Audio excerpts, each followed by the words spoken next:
Sarah Martinez had always believed that success was written in the clothes you wore, the car you drove, and the confidence you carried. At 28, she had climbed from a small apartment in Queens to a corner office in Manhattan, working 16-hour days as a financial analyst. Today was different, though. Today, she had finally received the promotion she'd been chasing for 3 years, along with a bonus that would change everything. Walking down Fifth Avenue, Sarah's reflection caught her eye in the pristine windows of Bellecourt, one of New York's most exclusive boutiques. The kind of place she'd only dreamed of entering, where a single dress cost more than most people's monthly rent. But today, with her promotion letter still warm in her purse, and her new salary making her feel invincible, she decided it was time to treat herself to something truly special.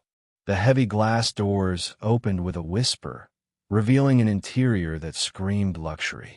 Marble floors gleamed under crystal chandeliers, and designer gowns hung like works of art. Sarah took a deep breath, inhaling the subtle scent of expensive perfume and leather. This was where she belonged now, she told herself. This was her world. But the moment she stepped inside, something shifted in the atmosphere. The perfectly manicured sales associate behind the counter, a woman in her 40s with platinum blonde hair, pulled back in a severe bun, looked up from her appointment book. Her eyes traveled from Sarah's worn sneakers to her off-the-rack blazer, and her welcoming smile vanished like morning mist. "Excuse me," the woman said, her voice carrying the kind of politeness that felt more like a slap. "Can I help you find something?" The emphasis on help made it clear that what she really meant was, "Can I help you find the exit?" Sarah straightened her shoulders, feeling the familiar fire that had gotten her through every challenge in her career. "Yes, actually. I'm looking for something special. Maybe that black evening gown in the window." The sales associate, whose name tag read Patricia Cromwell, let out a sound that might have been a laugh if it hadn't been so cold. "I'm afraid that piece is quite exclusive. It's $12,000. She paused, letting the number hang in the air like a challenge. "Perhaps you'd be more comfortable at one of the department stores down the street?" The words hit Sarah like ice water, but she'd faced worse dismissals in boardrooms filled with men who thought she didn't belong there either. She reached into her purse, pulling out her platinum credit card, the one she'd worked so hard to qualify for. "I think I can manage." Patricia's eyes narrowed as she took in the card, clearly running calculations in her head. Other customers had begun to notice the exchange, their conversations dropping to whispers. Sarah could feel their stares, could practically hear their thoughts. A young couple near the jewelry display turned to watch, and an older woman in Chanel pursed her lips disapprovingly. "I'll need to verify this," Patricia said, taking the card with 2 fingers as if it might contaminate her. These days, you never know with certain types of people. The phrase hung in the air like a toxic cloud. Sarah's cheeks burned, not just from embarrassment, but from a rage so pure it made her hands shake. She'd heard these coded insults before, the kind that people like Patricia thought were subtle, but cut deeper than any outright slur. In that moment, every microaggression she'd ever faced in her career, every time someone had questioned whether she really belonged in the rooms where decisions were made, came flooding back. "What exactly do you mean by that?" Sarah asked, her voice steady despite the storm building inside her. Patricia's smile was all teeth and no warmth. "I'm sure you understand. We have a very exclusive clientele here. Our pieces are investment pieces, not impulse purchases." She gestured vaguely at Sarah's appearance. "Perhaps you'd be happier somewhere more appropriate to your budget." The other customers weren't even pretending not to stare now. Sarah felt their judgment like a weight on her shoulders, felt herself shrinking under their collective gaze. But then something inside her snapped back into place, the same strength that had carried her through night school while working 2 jobs, through presentations where she was the only person who looked like her in the room. Sarah's voice cut through the boutique's hushed atmosphere like a blade. "Run the card." The words came out calm, controlled, but with an edge that made Patricia take a step back. And while you're at it, bring me that dress to try on. Patricia's perfectly painted lips formed a thin line. I really don't think. I didn't ask what you think, Sarah interrupted, her years of negotiating million-dollar deals suddenly coming in handy in this marble-floored battlefield. I asked you to do your job. The tension in the room was thick enough to cut. Other shoppers had stopped pretending to browse, their attention fully focused on the drama unfolding. A security guard near the entrance shifted uncomfortably, clearly unsure whether he should intervene. The young couple by the jewelry display whispered to each other, the woman shaking her head in disapproval while her companion looked increasingly uncomfortable. Patricia's face flushed red beneath her carefully applied makeup. She wasn't used to being challenged, especially not by someone she'd already dismissed as unworthy of her attention. Ma'am, I'm going to have to ask you to lower your voice. This is an upscale establishment, and we can't have. Have what? Sarah's voice rose slightly, drawing even more attention. Can't have customers who actually want to buy something? Can't have people who don't fit your narrow definition of what wealth looks like. An older gentleman in an expensive suit paused near the men's section, his eyebrows raised in surprise.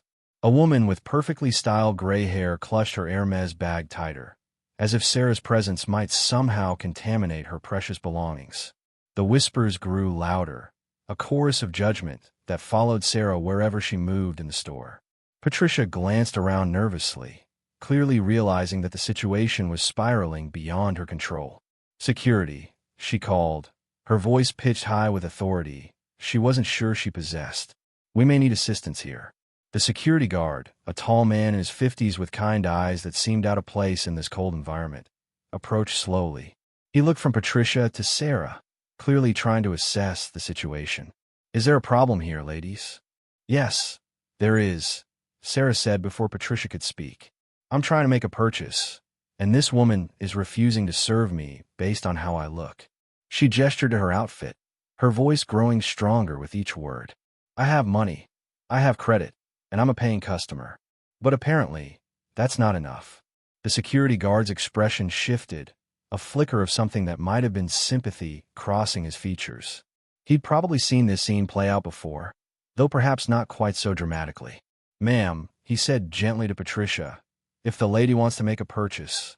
Don't you start too, Marcus, Patricia snapped, using the guard's name like a weapon. I know what's best for this store. We have a reputation to maintain. She turned back to Sarah, her voice dripping with false concern. Look, honey, I'm sure you're very nice, but this just isn't the place for you. Why don't you try Macy's? They have some lovely things in your price range. The condescension in her voice was so thick, it was almost visible.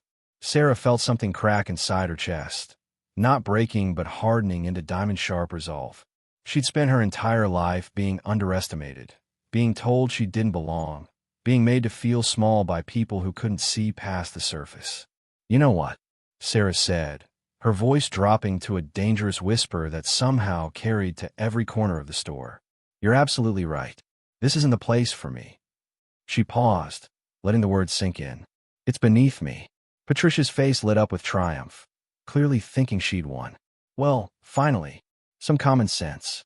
But Sarah wasn't finished. She pulled out her phone, her fingers moving across the screen with practiced efficiency.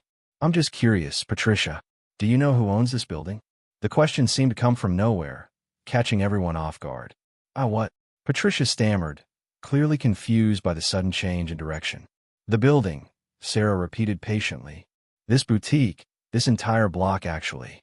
Do you know who owns it?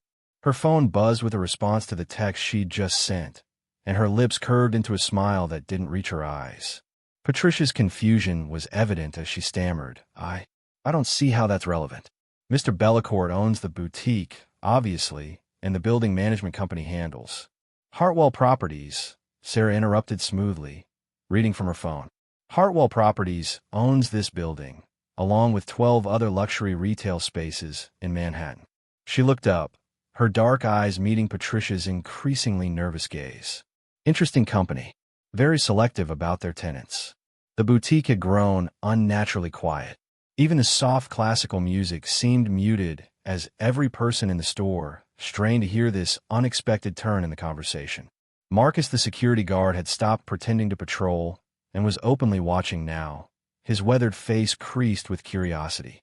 Patricia's voice wavered slightly. I still don't understand what you're getting at. This is highly irregular behavior, and I really must insist. Sarah's phone buzzed again. Then again.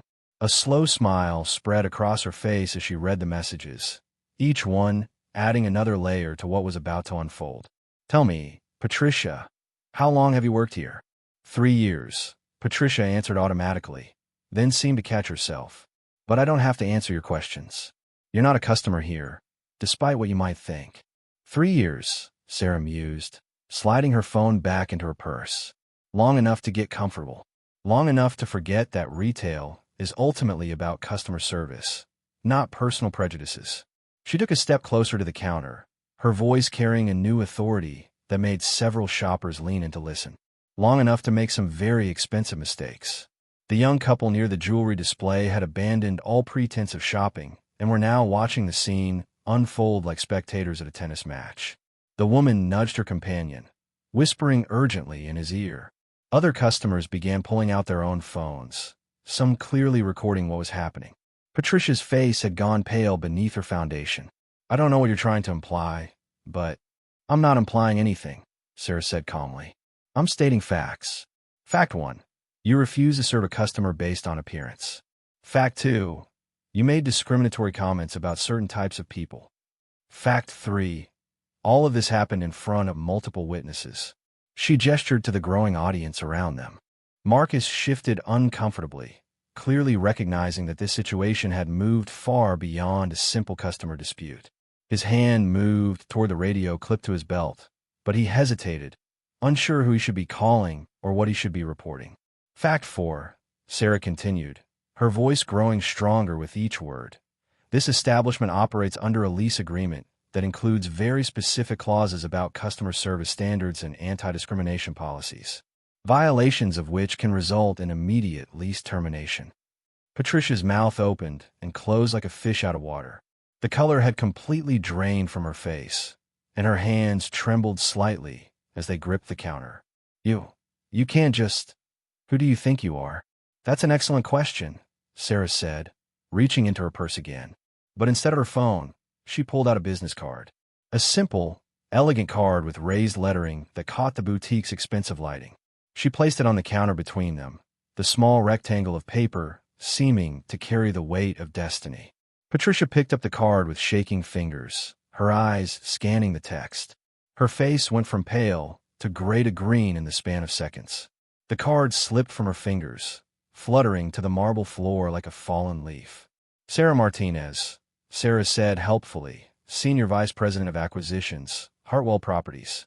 She paused, letting the title sink in. Your landlord. The boutique erupted in whispers and gasps. Phones appeared everywhere as customers realized they were witnessing something extraordinary. The older gentleman in the expensive suit actually applauded softly, while the Chanel-clad woman looked mortified on Patricia's behalf. Patricia's legs seemed to give out, and she gripped the counter for support. I didn't. How was I supposed to know? You don't look like. She caught herself before finishing the sentence, but the damage was already done. Like what?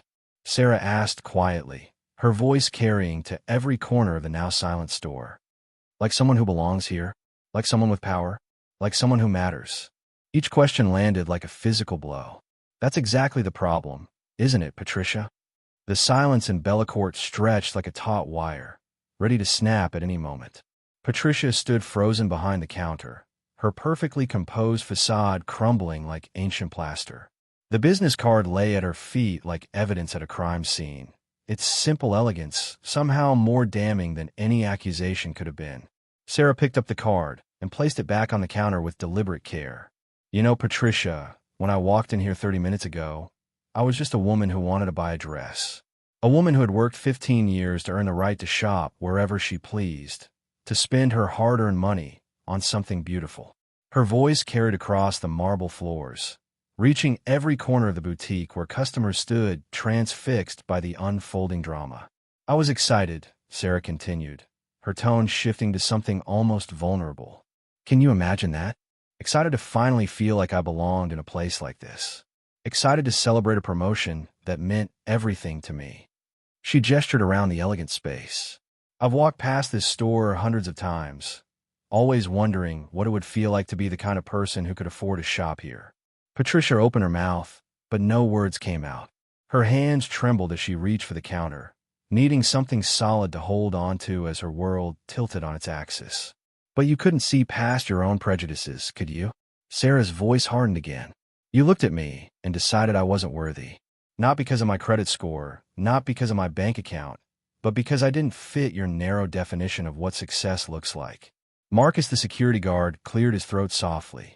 Ms. Martinez, ma'am, I want you to know that I've seen this kind of thing before, and it's not right. It's never been right. Sarah turned to him with genuine warmth. Thank you, Marcus. That means more than you know. She looked back at Patricia, who seemed to be shrinking before everyone's eyes. The sad thing is, this could have been such a different story. I could have spent thousands of dollars here today. I could have become a regular customer, brought friends, colleagues, family members. Instead, this will be the last time I ever set foot in this establishment. The young couple who had been watching finally approached the counter. The woman, elegant in her understated designer outfit, spoke up. Excuse me, but I couldn't help but overhear. What happened here is absolutely disgraceful. She looked at Patricia with open disgust. I've been shopping here for 2 years, but after witnessing this, I'll be taking my business elsewhere. Her companion nodded vigorously. Same here. This is 2024, not 1954. There's no excuse for this kind of treatment. Other customers began voicing their agreement. The older gentleman in the expensive suit approached, his voice carrying the authority of someone accustomed to being heard. Young lady, he said to Sarah, I'm Charles Pemberton. I've been in retail for 40 years, and what I witnessed here today was unconscionable. You handled this with more grace than it deserved. Patricia finally found her voice, though it came out as barely more than a whisper. Ms. Martinez, please, I made a terrible mistake. I'm so sorry. Please, can we start over? Sarah studied the woman who had humiliated her just minutes before. Patricia's arrogance had evaporated, replaced by the desperate realization that her actions had consequences.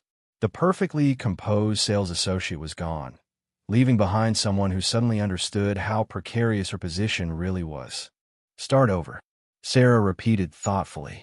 That's an interesting concept.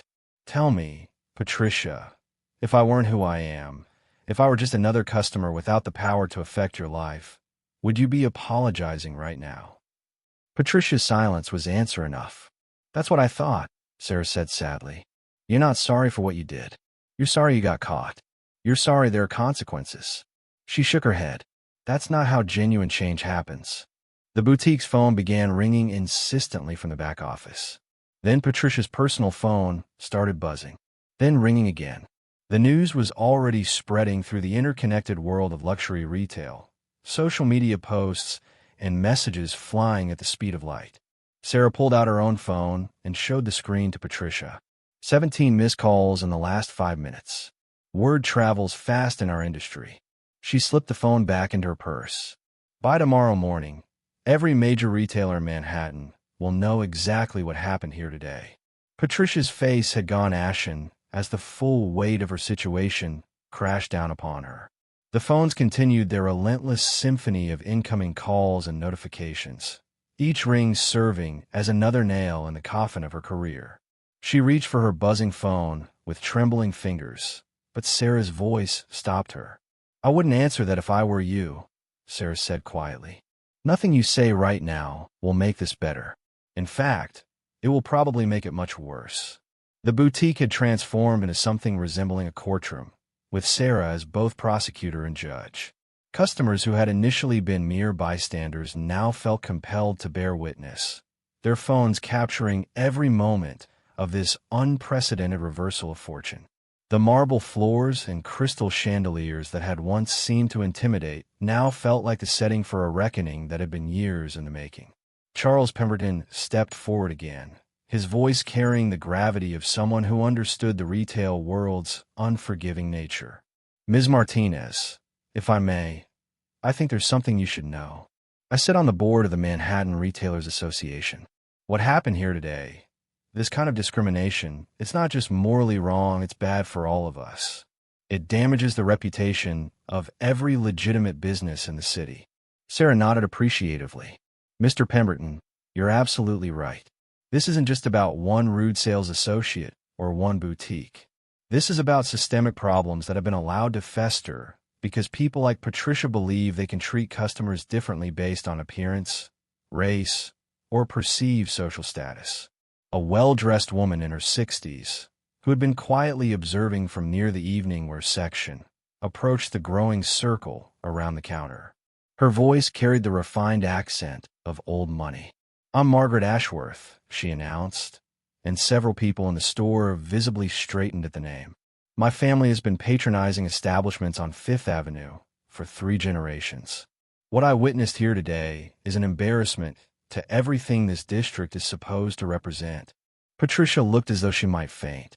The Ashworth name carried more weight in New York's luxury retail circles than most people's entire net worth. "Mrs. Ashworth," Patricia stammered. "Please, I never meant." "Oh, but you did mean it," Mrs. Ashworth interrupted sharply. Every word, every gesture, every dismissive look was entirely intentional. "You revealed exactly who you are, my dear, and it's quite ugly." Sarah watched this exchange with a mixture of satisfaction and sadness. She had wanted justice, but seeing Patricia crumble so completely brought her no joy. This was about more than personal vindication. It was about creating change that would prevent the next person from experiencing what she had endured. "Patricia," Sarah said, her voice softer now, but no less authoritative, "I want you to understand something. This moment, right here, is a choice point. You can either learn from this and become better, or you can become bitter and blame everyone but yourself. The choice is entirely yours." The boutique's landline rang again, its shrill tone cutting through the heavy atmosphere. This time, Patricia didn't even glance toward the sound. She seemed to have aged a decade in the span of an hour, her carefully maintained composure replaced by the raw vulnerability of someone whose world had just imploded. Marcus spoke up from his position near the door. "Ms. Martinez, if I can say something, I've worked security in retail for 20 years.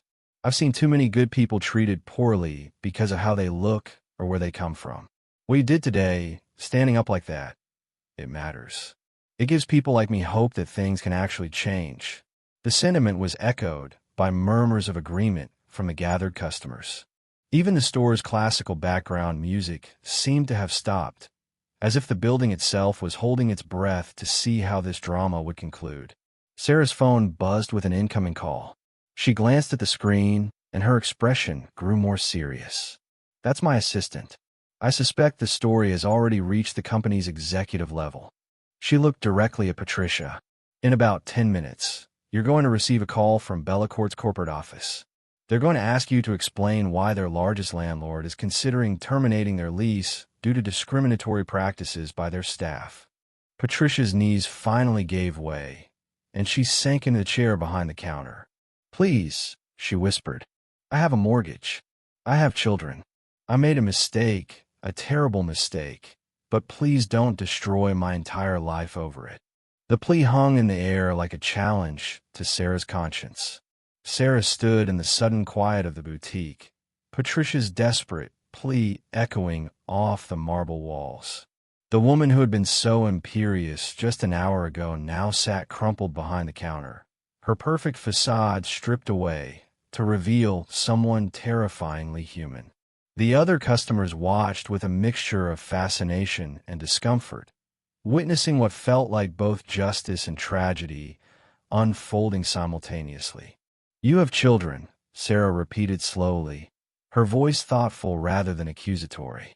She walked closer to the counter, her heels clicking softly against the expensive flooring. "Tell me, Patricia, what do you teach them about treating other people?" Patricia looked up through tears that had smudged her carefully applied mascara. I teach them to be kind, to treat everyone with respect." Her voice cracked on the words, the irony not lost on anyone in the room. "And yet, When your children grow up and enter the world, they might encounter someone just like you.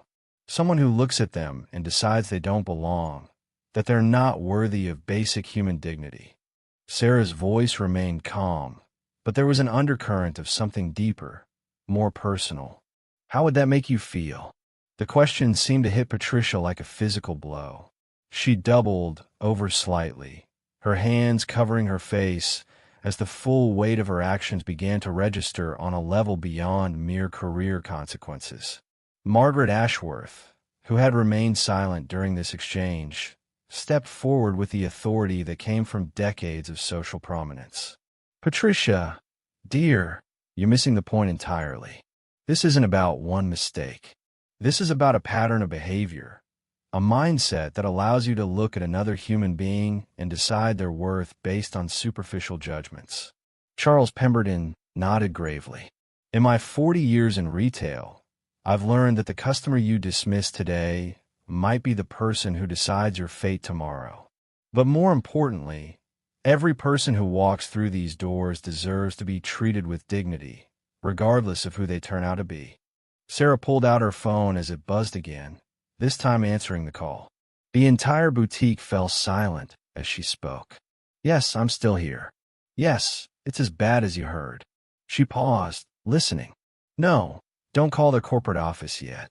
Give me another few minutes." When she hung up, she looked around the room at all the faces watching her. Customers, security guard, and the woman whose life hung in the balance.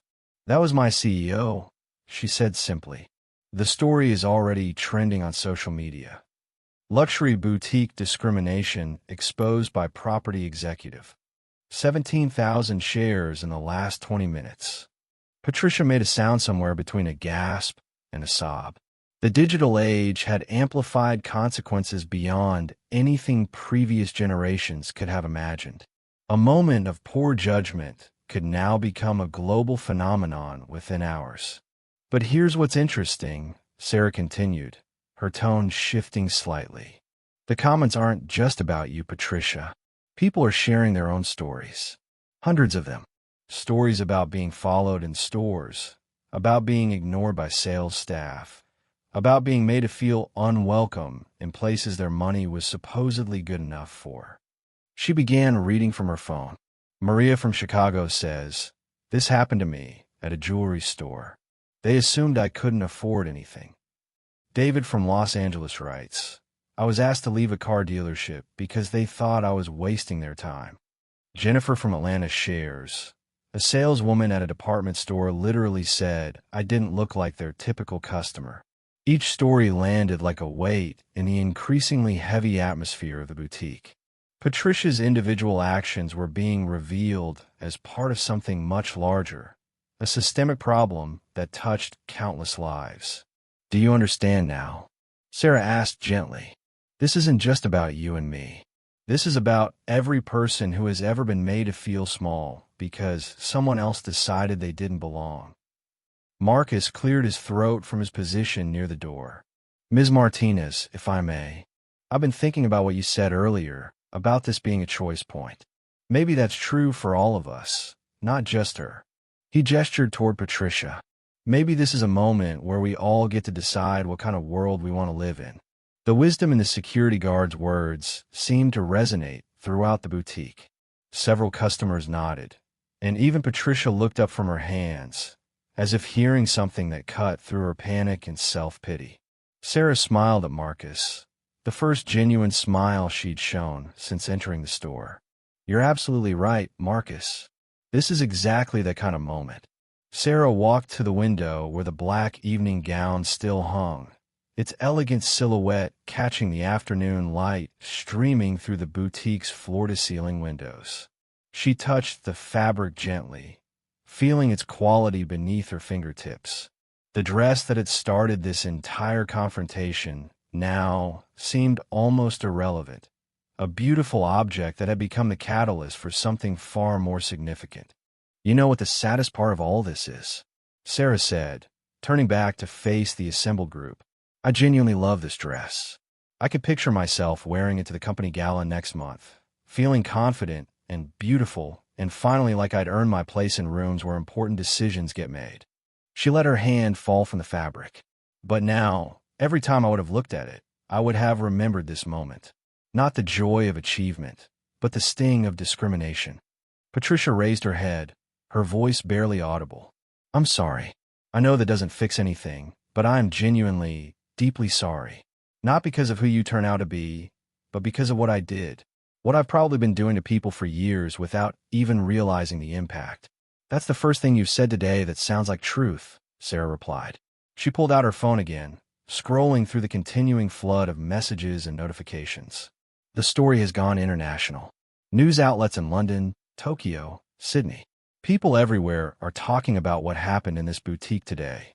Margaret Ashworth moved closer to Patricia, her voice carrying decades of hard-earned wisdom. My dear, you have an opportunity here that very few people get. You can become part of the solution.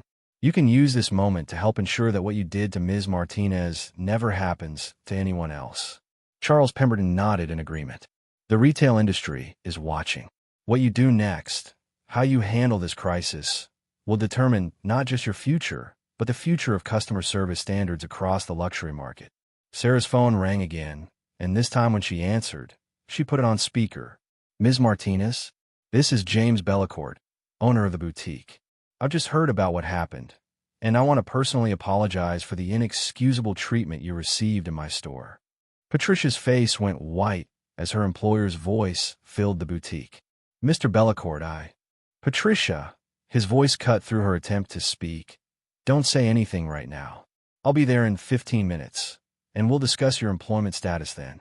The line went quiet for a moment before he continued. Ms. Martinez, I understand you work for a landlord. I want you to know that this behavior doesn't represent the values of my company or my family's legacy. We've been serving discerning customers of all backgrounds for 3 generations. I appreciate that, Mr. Bellecourt, Sarah said calmly. But the question isn't about your family's legacy.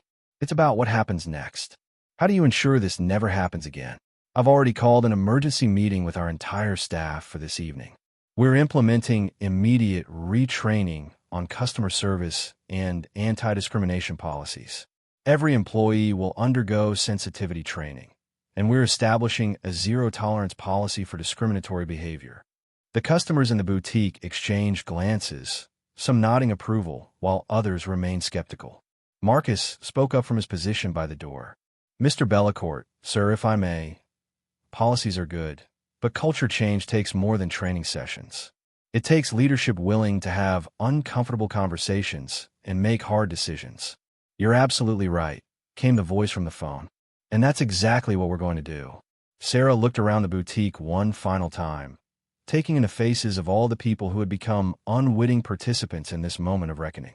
I have a proposal, she said, her voice carrying to every corner of the store. Instead of just talking about change, let's create it. I'm going to establish a foundation dedicated to promoting inclusive customer service in retail. Every major retailer who wants to lease space in our properties will be required to meet specific diversity and inclusion standards. The announcement sent ripples of surprise through the gathered crowd. Several customers began applauding, and even Marcus smiled broadly. Patricia, Sarah said, turning to face the woman whose life had been irrevocably changed in the span of 2 hours. You have a choice to make. You can disappear, change your name, move to another city, and hope this follows you forever. Or you can become the face of change. You can work with our foundation, share your story, and help train other retail workers so they never make the mistakes you made today. Patricia looked up with swollen eyes, hope flickering across her features for the first time since her world had collapsed. You would give me that chance? After everything I did? Everyone deserves the opportunity to learn from their mistakes and become better, Sarah said firmly. But understand this, it won't be easy. You'll have to face your biases, admit your faults publicly, and work every day to undo the harm you've caused. Are you willing to do that? Patricia nodded through her tears, her voice stronger than it had been all afternoon. Yes, I'll do whatever it takes.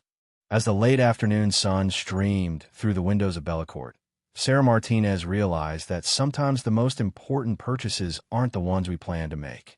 She had come here to buy a dress, but instead, She had bought something far more valuable: the possibility of change, the hope of justice, and the knowledge that one person's courage to stand up can create ripples that reach far beyond the walls of a single boutique. The black evening gown still hung in the window, beautiful and untouched.